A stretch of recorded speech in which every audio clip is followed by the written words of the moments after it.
Yeah, quick. they are.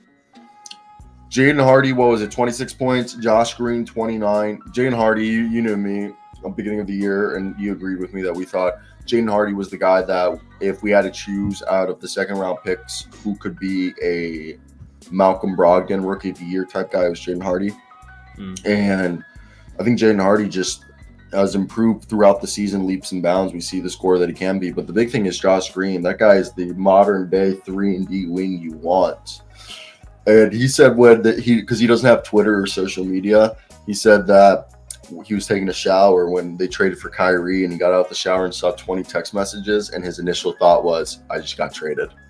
Oh, dang. Yeah, he told me that's how I found out, because he's like, I got out the shower and I saw my phone blowing up, and he's like, first thought was, oh, damn, I just got traded. Yeah.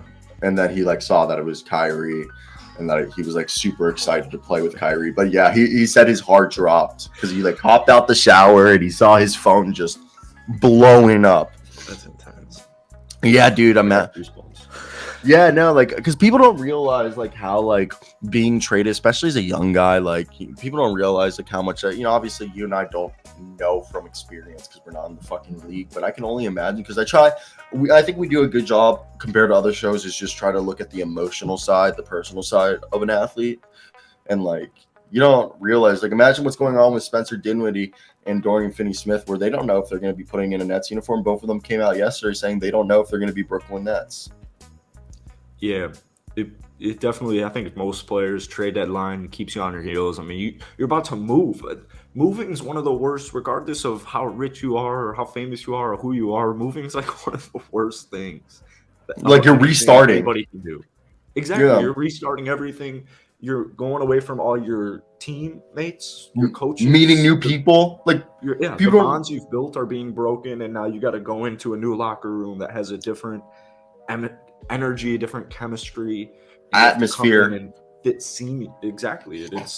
It's a big deal. I think a lot of people, it's hard to really explain locker rooms. Exactly, like it's so hard to make mid-season trades and have them be where you just improve significantly. They have everything new. Everything is new to them. Every single thing. That's why we always say young cats.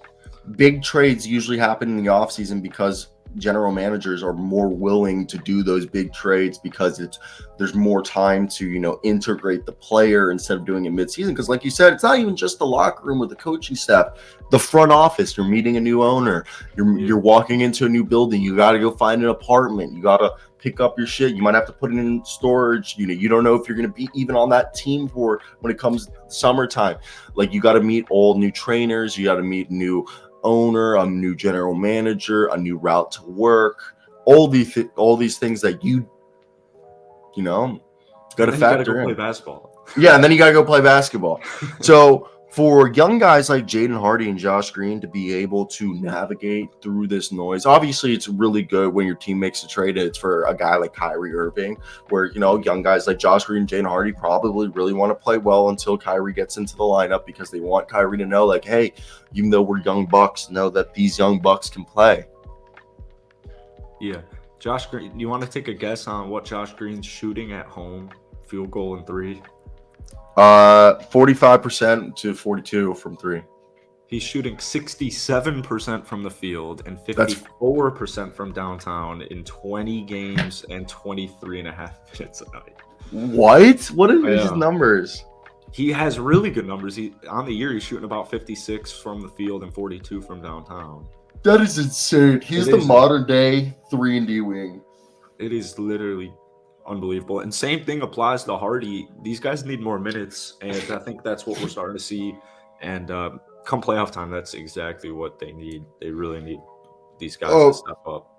People forget both of these cats, but Josh Green was like a number one recruit coming out of high school. Like he was supposed to be a top 5, top 10 pick. Had a bad year at Arizona. Not necessarily a bad year, but a mediocre year. Fell in the middle of the draft, basically. And Jaden Hardy, he chose to go to the G League Ignite. And I thought his last month in the G League Ignite was really good, but his first 2/3 of the season in the G League Ignite, he was god-awful. And this was another guy, top 10 high school recruit. And both of these guys, top 10 high school recruits.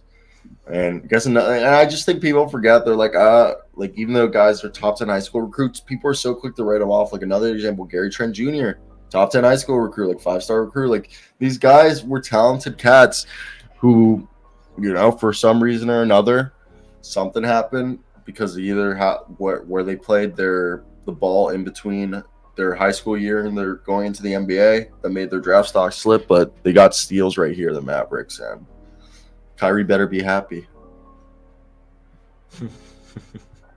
Yeah, I think they must know something we don't. They're probably about to max, not about to, but they're probably gonna max. And I know both have 1 year left on their deal, I believe it is.